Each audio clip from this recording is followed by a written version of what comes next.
I think every video starts with the eyebrows. Because we're just waiting in anticipation, and then it's there. Here we are. Hi, if anyone's watching. I shared this in a bunch of places, but the graphic that I designed to go with it did not share, so it was just a bunch of writing, which may have been passed by many. But here we are, and we are talking about first-time mothers and the messages that they get from society, from healthcare professionals, from friends, family, everyone, and how it's all a load of bullshit because there is nothing that you don't already have that you need to get from other places. So yeah, that's the topic. You've just said it all. There we go. Bye. Shortest video ever. Yeah, so I guess we could start with what are the messages that first-time mums get from different places. That you are not enough, that you need an expert, that your body probably won't work the first time, that you should give birth surrounded by as much, you should accept as many interventions as possible. And if it goes well, then next time you can have a low intervention birth. Like, what the shit is that about? So much shit. Can you imagine if we did the same with like a bodily function, any other bodily function? Like, do it in the worst possible way, under the worst possible conditions, on the least conducive conditions. And then if it goes well, then you've proved to who that you can do it. I mean, there's that really good comparison video of trying to have sex for the first time in like a brightly lit room, and like people coming in every now and then to just see how it's going, and like that wouldn't work, and we all know that. So why do we treat birth any different? Like, no other animals are thinking that they don't know how to do this. Like, they're probably not thinking about it at all, but there's certainly no doubt because it's a bodily function, and it's just, yeah, it's instincts. So they don't need to learn or practice how to give birth. It just happens, and it's the same with humans. We just complicate it massively by filling women's heads with doubt and the idea that they need to learn how to do it, when it's not something that you need to learn. It just happens. You don't learn how to breathe or how to poo. It just happens. And when birth is so far removed from being treated as a bodily function, we forget all of those things, and that doubt and that worry and the idea of adding in other people, extra people with their own agendas, like that is a recipe for disaster.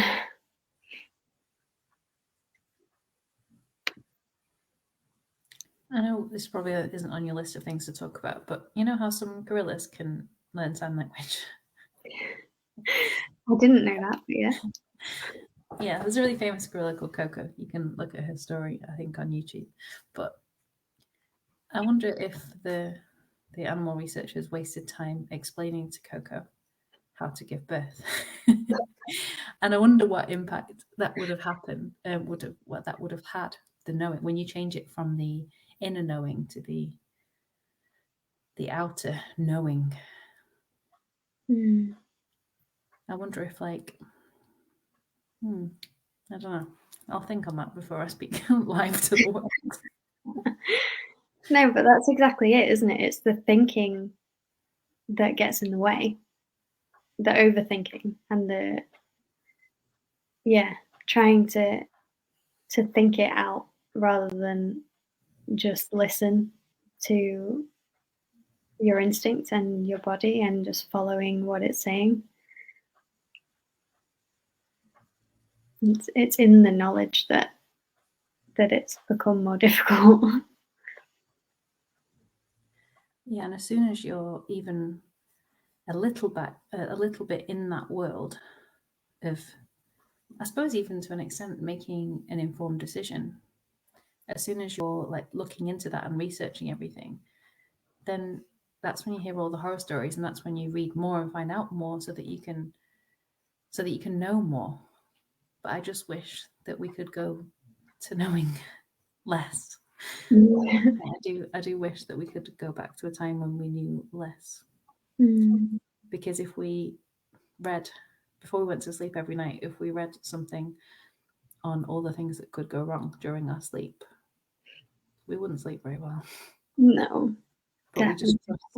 We feel more tired than we feel awake, and we go to bed and we get in the positions that are comfortable to us.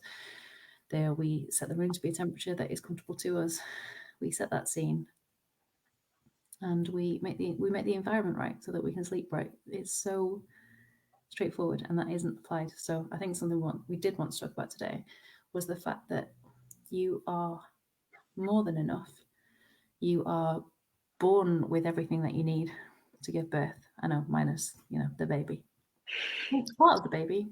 Apparently, the eggs that were us, that went on to be us, were in our grandmother's wombs for 5 months. I love that. I know, right? I didn't know when that forming happened, but 5 months is a long time to your mother's and your grandmother's heartbeat.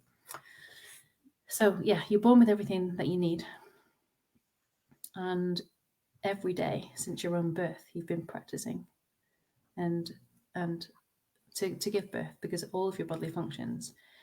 I think of birth as being like a party where all of the bodily functions are invited.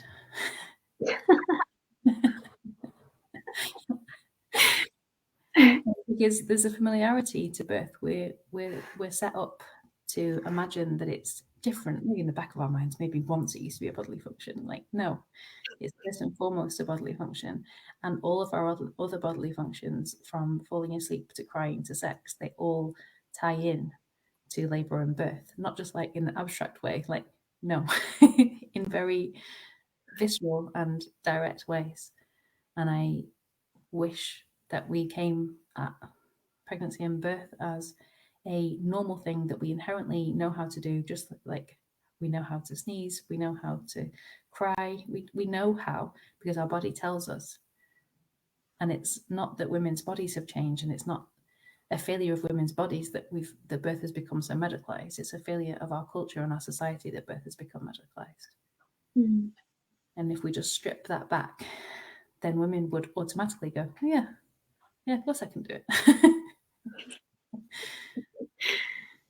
Yeah, 100%. I think that what you're saying about knowledge and how it would be great if we could just like go back and just not have that, because if we didn't question our intuition, if we just went with it, then birth would be so much easier. But I think now the way that society is set up, the way that the maternity system is set up, the only knowledge that first-time mothers need that they maybe don't have, and this is probably why the home birth transfer rate is higher, is because there's no knowledge of the way that the system works, and there's nobody talks about the way it works and the negative impact that it can have. To be going to appointments and growth scans and being filled with doubt every time, and then also not knowing your rights to decline, to opt out. That this is the stuff that women tend to learn after they've had a shit experience, and that if women knew that before they went through a traumatic birth, like those first births would be totally different. If they knew that like they can don't have to engage in the system. They don't have to go to all of those appointments or jump through all those hoops. Like they can just do the bits that feel good to them. And I think it's that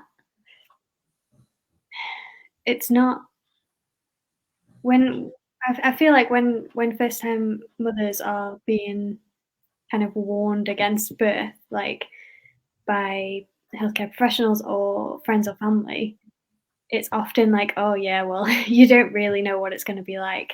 It's like they have this false optimism, but it's not a false optimism of birth because that bit is fine. That bit is the bit that will go smoothly. It's the false optimism of the system, of what you can get from the system, what you can expect, because I think we have this image of what we can expect, and then the reality is totally different.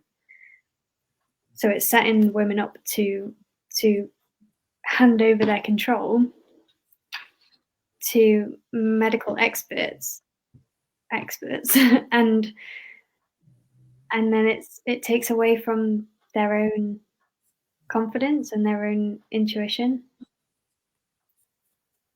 But if there was any knowledge that first time mothers needed, it would be that the reality of the system and how to avoid it or make it work for you, because it's not something that's talked about.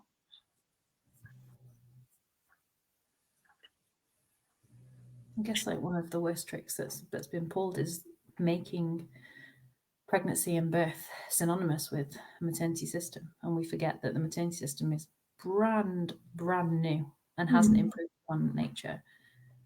Like in terms of human development over history, like it's brand new. Like nature's been working for a very very long time, and then recently we've gone, oh, maybe we should measure this thing, maybe we should interfere at this point. It's not, to my knowledge, improved outcomes for. I think it's improved outcomes for some babies, but at the expense of mothers. Speaking in very very broad terms, because that's not something that's considered anymore. Is how the woman feels, and how the woman feels impacts on her baby's life, not just her own, and everybody's.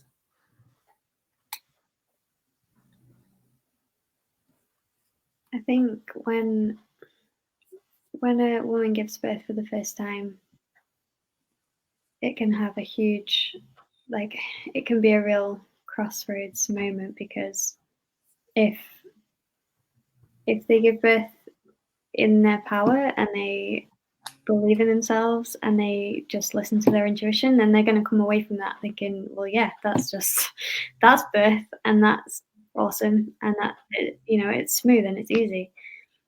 But if they go through the system and they come out after a traumatic birth, and they're either going to think that is birth, and that birth just is inherently traumatic, and then that's going to feed into all of their subsequent births, or they're going to come out and think, well, that did not need to happen and things could be different next time. But that happens a lot less often. But wouldn't it be amazing if everyone had all of the knowledge of the maternity system and the way it works, and thought a lot less about birth itself, and just followed their intuition, and then they'd come out feeling amazing and would probably take over the world, which explains a lot.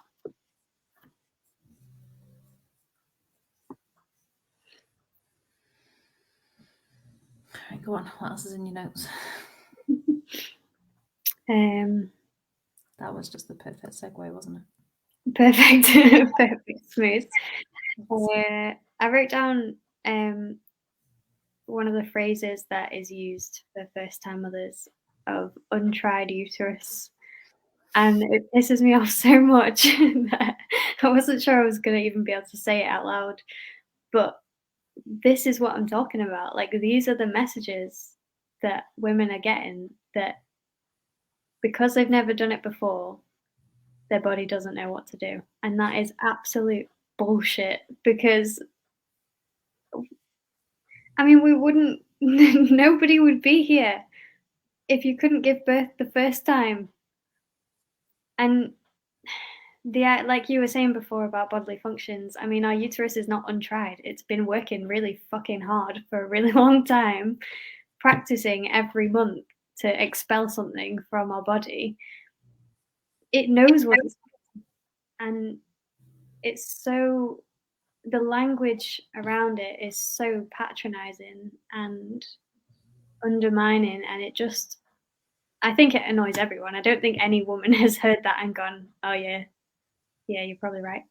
It must piss them off, but they might still believe it, and that's the problem, is that it just feeds into that idea that, yeah, you've not done it before, so you don't know what you're doing, but it just is madness. It doesn't make any sense. I couldn't think of other phrases. Can you think of any?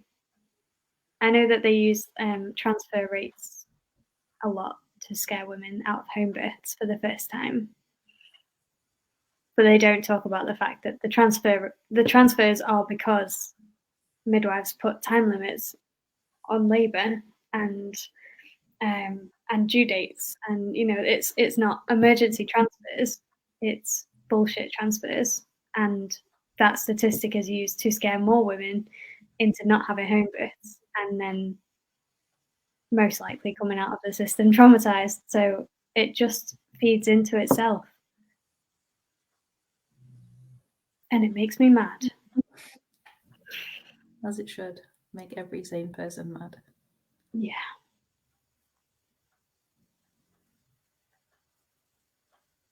I think it's clear that midwives are scared of first-time mothers. They're scared of birth, let's be honest. But when it's the first time, because they've also been instilled with fear that first time is more risky, they don't want to be at that home birth. So, of course, their transfer rate is much higher. It's not about women's bodies. It's not about women's bodies not having done it before. It's about the system and the shit that the system comes up with to scare women. But it just goes on and on and on. I found it very interesting that the amount of, so first time moms were taught to, like, oh no, like anything could happen, we should be in hospital where you can be controlled, like, whereas, because the alternative is that if that woman for her first birth finds a cozy place in the corner of her house where she feels safe and secure and all of her basic needs are met, and she squats down and has her baby, then that woman is going to go on to breastfeed as long as she wants. She's going to go on to think about the holistic health of her baby, because she's going to feel whole and complete and well, and she's going to be able to birth in power, and she's going to bring that baby up in power. So who wants that, really? I mean, who wants that? And then that old cliche about how it takes, maybe it's not old or a cliche, but some say it takes 3 births to get it right. And, we're told that the third births are the wild card. Anything could happen. So those most powerful and the most transformational, the ones with the most power to transform births, are the ones that we are told to fear. Interesting. So we're trying to keep this to half an hour, which is 9 minutes away. So let's talk about, well, I don't know, is there anything else? I don't know what's on your list, but I was going to say, should we talk about how birth is like other bodily how other bodily functions are like birth, and how birth is like other bodily functions? I would love to leave first-time moms who are watching this with some confidence that even if they don't feel very connected to their intuition and their instincts because of the world that we live in, those instincts are still there and are speaking to her, and her body was perfectly designed and is practicing. That's not just theoretically designed, like it's been practicing for this every day through our other bodily functions. So is there anything you want to talk about before we talk about that? No, I think I have covered everything on my list. It was a very short list because I knew that I would just get mad and rant for a bit, so that took up a bit of time. But yeah, definitely the connection with bodily functions, and because it's so those other things that we do every day, we're so used to them, they feel so normal, and we don't even think about them most of the time. So when you're reminded that actually birth is just one of those things, it's just that we don't do it every day. It's powerful because it reminds you of how normal it is. And I think that when you talk about the connection with sleep, like falling asleep and sort of stepping into that, I guess lying into that, that I really like that comparison because there's so many similarities there. So I think you should share that. Yeah, we get tired. We set the scene. And somebody once said to me that we all need different things to fall asleep. I'm not sure how true that is, but some of us will fall asleep to music, some of us will fall asleep to TV, some of us need absolute silence, some of us need white noise. Some of us need to be close to somebody else, some of us need to be far away from other people. But once we are asleep, our bodies do exactly the same things. And I think that is similar to birth in that way. We know what we need. You're not going to be somebody else. And there's so many posts on Facebook that piss me off. But one of them is so subtle, but it's what's the best music for labour? What's the best snacks for labour? I don't know. What's the best fucking music? What's the best cheese? Like just this idea that you can ask somebody else who isn't you what you are going to enjoy. And I get that. We've been socialized to expect that other people can be an expert on our body, but no one in the replies will ever say, I don't know, what do you like listening to? Everyone will jump in with this is the best music for labour. Like, what? There is no best music. There is no best music, full stop. There is, and it's Weezer. But that's a topic for another life. Sorry. That's just undisputed. So maybe that is the answer. That is the best. That is Weezer. But I'm being silly because I know that not everyone likes Weezer. I don't know why not everyone likes Weezer, but the answer for me, like that is the best music to me. That is whether I'm happy, sad, sleepy, it doesn't matter. There's a Weezer song for every possible situation. So for me, that's the best music. But for you, it might not be, and it probably isn't. So there is no such thing as best. It's how do you feel, and how can you build into your birth plan and your birth scenario and your birth planning and all that, how you will listen to different musics if you want to, and how you will not. Like, but who are you and what do you like? That's the biggest question, because we birth as we live. We will listen to the music in labour that we like. We will eat the foods in labour that we like. We will take up positions in labour that feel good. We will breathe in ways that feel good, and we will avoid, hopefully, we'll just avoid things that don't feel good. If something's not good for us, it doesn't feel good, with the exception of fruit, because fruit is terrible. Maybe fruit is alive. Maybe we don't need to eat fruit. Anyway, I'm less. That was brilliant. This is why these always take longer, because I digress. But yes, we all need different things to fall asleep. But we meet our own conditions and then we all sleep, which is the same as birth. We set the scene for birth and then our bodies do exactly the same thing as every other woman's. As every other mammal's, in fact. So yeah. But before we went to bed, we read a big list of all of the conditions that can attack us while we're asleep. And also we don't doubt the fact that yes, sleep is, we're pretty much unconscious. But we don't doubt the fact that if we really need a pizza in the middle of the night or really need a wee or a poo, or if our other kid cries, we don't doubt it. We don't go, I better not go to sleep in case I need to poo in the night. Like, what? We just trust that we will respond to our bodies, even if we're a completely different state that we can't access while we're awake. You will still be you, even when you're asleep. You talk about some other ones now, because I can feel getting unintentionally more broad than we anticipated. It's just such a good one, and everyone does it every day. So it just is so relatable, and a perfect comparison. We trust that we can fall asleep. We trust that we will wake up. Mm-hmm. We trust that we will find the right positions and get comfortable. We just trust, and it's when you start to doubt that trust. Mm-hmm. Well, maybe I won't be able to sleep tonight because of this thing. And we also know that we can't do something. We know the things that are conducive to sleep, and we feel like we shouldn't do them. Like kind of watching a horror movie in bed at night, kind of like in some ways, like with my thinking brain, that is the perfect place for me to watch a horror film because I don't want to watch it downstairs because then I've got to go upstairs and then the creepy thing might follow me up the stairs. So in my thinking brain, like wonderful, that is the perfect place. If I've got a glass of water and I've had a wee and I'm in my bed, I'm safe. I can just close it and go to sleep. My thinking brain says watch a horror film in bed before you go to sleep.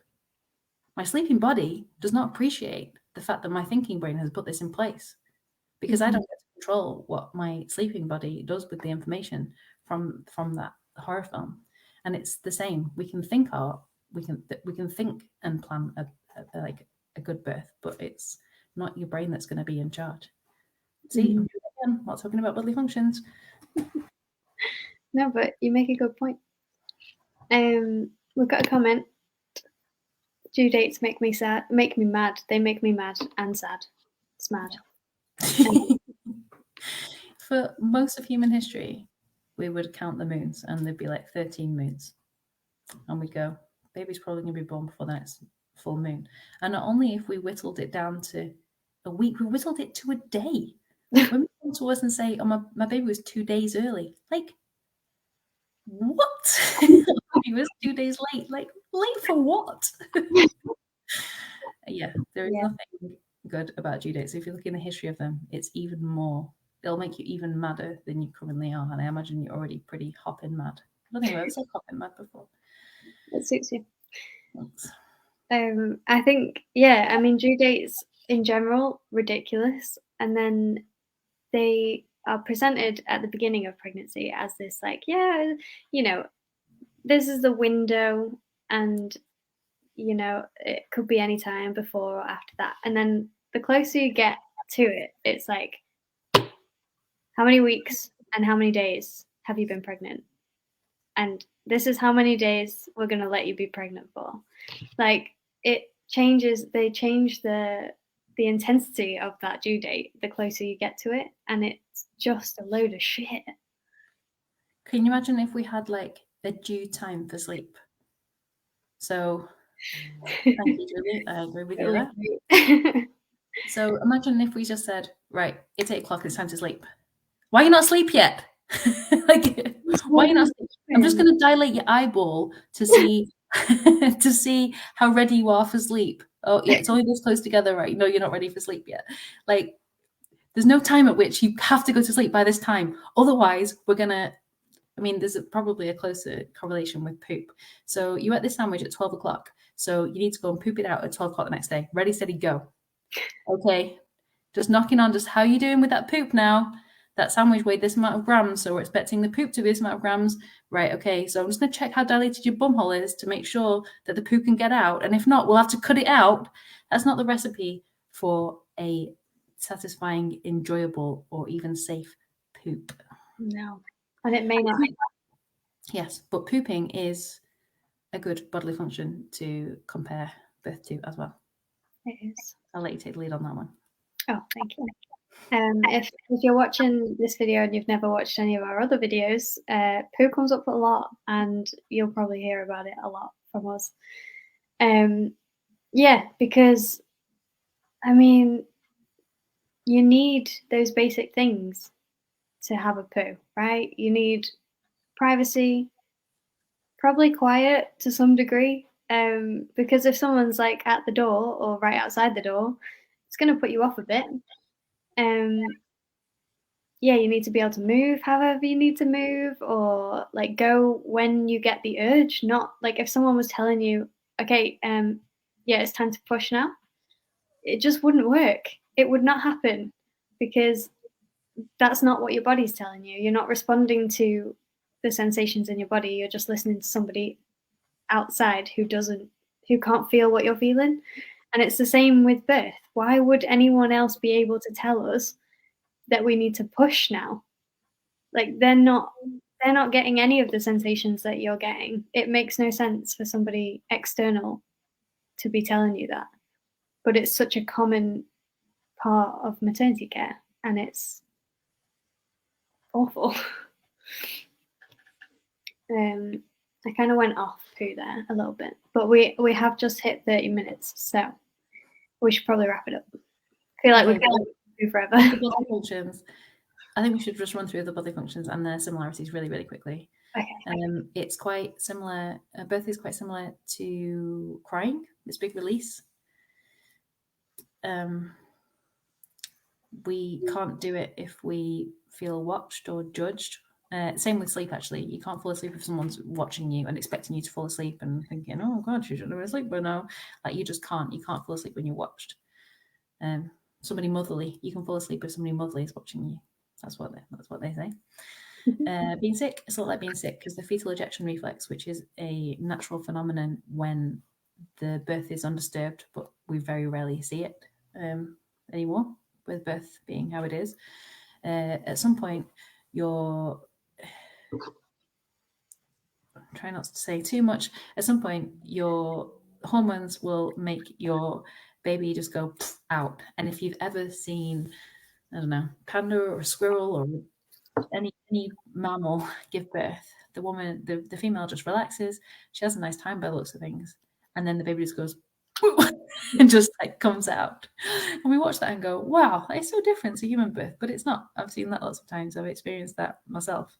It's an overwhelming urge to bear down and to push, and then the baby like splats out. Depending on where you are. If you're on land, there can be some splattage. But yeah, that's how it's designed to go. We're not meant to be pushing for hours and hours. We're meant to yeah, exactly, Julie. We're meant to follow the urge to push if we get the urge, and the baby will come out in one or two overwhelmingly. Oh my goodness, there's so many videos of like videos of like nests with squirrels. We'll send you a link, Julie, because we saw one recently, and oh my God, it's amazing. Yeah. And they do it multiple times. It isn't like they just do one and go, what the hell was that? They're just like, right, ready for the next 7 now. What was I just saying about being sick? So that urge you feel when you feel like you need to be sick, birth can be put off in the same way that being sick can be for a bit. When you start thinking about it, like, oh, do I really need to be sick? Have I eaten enough to be sick? Oh, is this an appropriate place and time to be sick? And we can kind of think ourselves out of it. But sometimes, we can put it off for so long, but when the body needs to be sick, that thing will come out and it will just be like an uncontrollable retch. And the fetal ejection reflex, I'm not very romantic about birth, as you can tell, feels like that. But, kind of vagina centrical. It feels like that. You can't ignore it. It's like an irresistible urge to heave and to retch, but you can't stop it. And you shouldn't stop it. It's very important to follow that urge no matter what end we're talking about. So being sick, crying, it's just such a huge release. I'm just going to go back to crying. If you can just uncontrollably, if you just feel overwhelmed and you just let it out and you cry, you just feel so much better. And birth is like that. Mm-hmm. Falling asleep, birth, being sick, pooping. Orgasms. Who? Orgasms. Oh, yeah. Orgasms, totally. Michel Odent, who says that birth and sex are the same event separated by time. And if you look at the hormones that are necessary for one, they are completely and exactly mirrored in the other.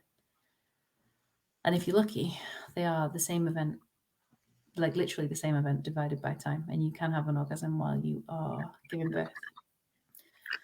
Which nobody tells you, because that would be powerful. The ultimate to do, that birth could actually feel so amazing. Yeah. So, yeah, to have a good orgasm, I guess you have to have it, I say on your own time. I guess you could take that one of two ways. Yeah. But yeah, you'll be you. You know what you like. You need to feel safe. You need to feel warm enough. You need to be already having quite a nice time. It's not going to come out of nowhere. Yeah, you need to feel uninhibited. You can't feel judged or scared or cold or, yeah, you just got to be able to go with it, go with your own flow. And it's the same. The same hormones are responsible in orgasming and birth. You meet the conditions for one, you meet conditions for the other. And I think it's, again, I think this is a cliche, but they say that you need the same conditions to get the baby out as to get the baby in. I'm not going to talk about the orgasm gap between men and women. Yeah, sorry, I don't know where vagina centrical came from.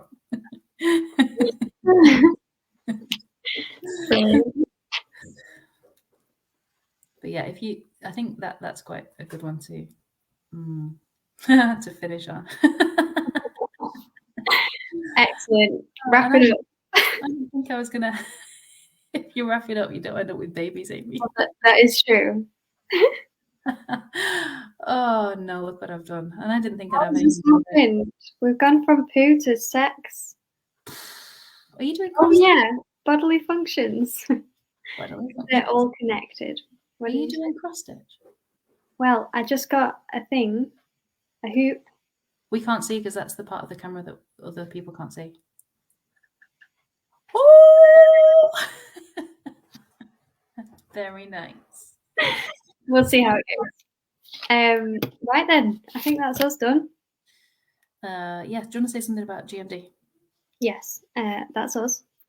We what about us?